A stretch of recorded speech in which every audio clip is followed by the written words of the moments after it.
بسم اللہ الرحمن الرحیم۔ پیارے بچوں، کینٹیب پبلشر کی طرف سے آپ کو خوش آمدید۔ پیارے بچوں، کلاس 4 کی اردو کے لیے جو کتابیں آپ کے پاس ہونی چاہیے ان میں سب سے پہلے آپ کے پاس اردو کی کتاب ہونی چاہیے، مشق کو حل کرنے کے لیے ریسورس پیک، اور چھٹیوں کے کام کے لیے اور مزید فائدہ حاصل کرنے کے لیے سمر پیک بھی آپ کے پاس ہونا چاہیے۔ آپ کو اردو کی کتاب میں خوش آمدید۔ آج ہم سبق نمبر 1 کا تیسرا حصہ پڑھیں گے، جس میں ہم حمد میں موجود مشق اور اس کے کچھ سوالات کریں گے اور کچھ سوالات آپ کو گھر کے کام کے طور پر دیں گے۔ سبق کے آغاز سے پہلے آج کے حاصلات تعلم یعنی SLOs۔ آج کا ہمارا پہلا SLO ہے نظم سن کر مرکزی خیال بیان کر سکیں۔ دوسرا SLO ہے اشعار کو نثری انداز میں لکھ سکیں، اور تیسرا SLO ہے متضاد یا مترادف کا برمحل استعمال کر سکیں۔ سب سے پہلے ہم سوال نمبر 1 کی جانب چلتے ہیں۔ سوال نمبر 1 نہایت آسان ہے۔ آپ کے سامنے 5 سوالات ہیں اور ہر سوال کے 4 جوابات دیے گئے ہیں، جن میں سے صرف ایک جواب درست ہے۔ آپ نے کل کے سبق یعنی حمد اور اس کی تشریح کو غور سے سننا ہے، اس کے اشعار کو ایک مرتبہ دوبارہ پڑھنا ہے، اور اس کے بعد اگر یہ سوالات آپ حل کریں گے تو آپ کے لیے یہ سوالات نہایت آسان ہوں گے۔ پہلا سوال ہے، یہ ہوا اور پانی مہربانی ہے کس کی؟ اللہ تعالیٰ کی۔ یہ ہے اس کا درست جواب۔ سوال نمبر 2 ہے، خدا کی قدرت جھلکتی ہے ہر شے میں، فرشتوں میں بھی، جانوروں میں بھی، انسان میں بھی، زمین میں بھی، آسمان میں، پہاڑوں میں، دریاؤں میں، جنگلات میں، صحراؤں میں، ہر شے میں اللہ ہی کی قدرت جھلکتی ہے۔ سوال نمبر 3 ہے، ابھرتی ہوئی ان سے ٹھنڈی پھواریں۔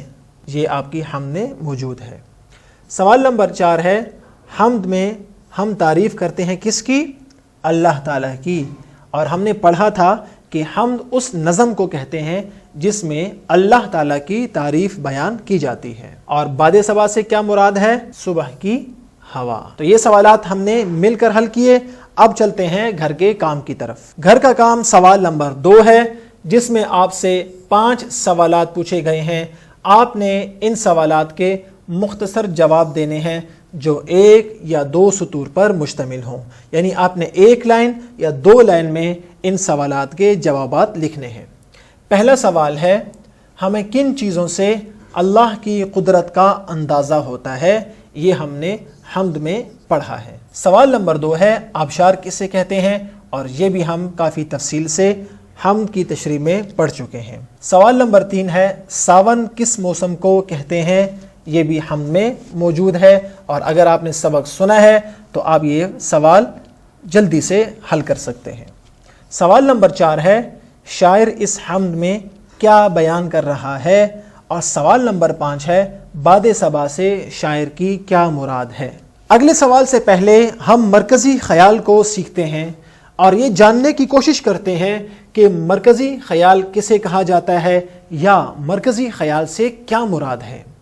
تو یاد رکھیں، مرکزی خیال سے مراد ایسی بات ہے جو نظم و نثر میں موضوع بنا کر کی جائے، یا ایسا بنیادی نقطہ یا خیال جو شاعر کے ذہن میں ہو اور وہ نظم اسی کے گرد گھومتی ہو۔ یعنی آپ جو بھی نظم پڑھیں، آپ جو بھی نثر پڑھیں یعنی مضمون پڑھیں، اس نثر یا اس نظم کا ایک بنیادی نقطہ ہوگا، اس کا ایک مرکزی خیال ہوگا، اور تمام نظم اور تمام نثر اسی ایک نقطے کے ارد گرد گھومے گی، جس کو ہم کہتے ہیں مرکزی خیال یا بنیادی نقطہ۔ جیسے کسی حمد میں شاعر نے اللہ تعالیٰ کے اوصاف کو موضوع بنایا ہو، اور پھر ساری حمد اسی موضوع پر لکھی ہو، اور ہم نے جو حمد پڑھی اس میں اللہ تعالیٰ کی قدرت اس حمد کا مرکزی خیال ہے۔ اور یاد رکھیں کہ مرکزی خیال ہمیشہ مختصر ہوتا ہے، جس کی طوالت یعنی جس کی لمبائی 4 یا 5 جملوں سے زیادہ نہیں ہوتی۔ یعنی آپ نے کسی بھی حمد، نظم یا نثر، مضمون، غرض یہ کہ آپ نے ہر نظم اور ہر نثر کا جب مرکزی خیال لکھنا ہے تو وہ مرکزی خیال یا 4 لائن کا ہونا چاہیے یا 5 لائن کا۔ اس سے طویل آپ نے نہیں لکھنا کہ وہ اس کا خلاصہ نہ بن جائے، خلاصہ نہیں لکھنا بلکہ آپ نے اس کا مرکزی خیال لکھنا ہے۔ اب چلتے ہیں گھر کے کام کی طرف، اور گھر کا کام آپ کی کتاب میں سوال نمبر 3 ہے۔ سوال نمبر 3 کیا ہے؟ حمد کا مرکزی خیال زبانی بتائیں۔ آپ نے لکھنا نہیں ہے بلکہ زبانی بتانا ہے اپنے والدین کو یا گھر میں کسی بھی بڑے فرد کو آپ نے یہ حمد پڑھ کے سنانی ہے، اور پھر آپ نے 3 یا 4 جملوں میں اس حمد کا مرکزی خیال بیان کرنا ہے کہ اس حمد میں شاعر کا مرکزی خیال یا بنیادی نقطہ کیا ہے۔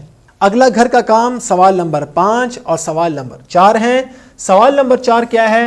در ذیل اشعار کی نثر بنائیں، یعنی نظم سے آپ نے کیا بنانا ہے؟ نثر بنانا ہے۔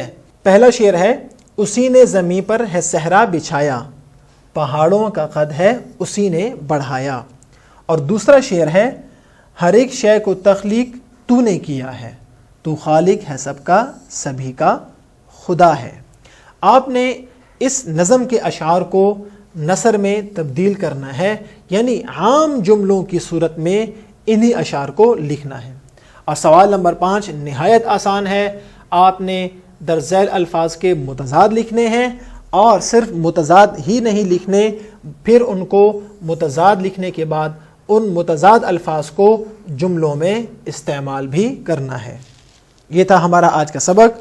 مجھے امید ہے کہ آپ نے تمام سوالات غور سے سنے ہوں گے اور اب آپ گھر کے کام کے لیے بالکل تیار ہیں۔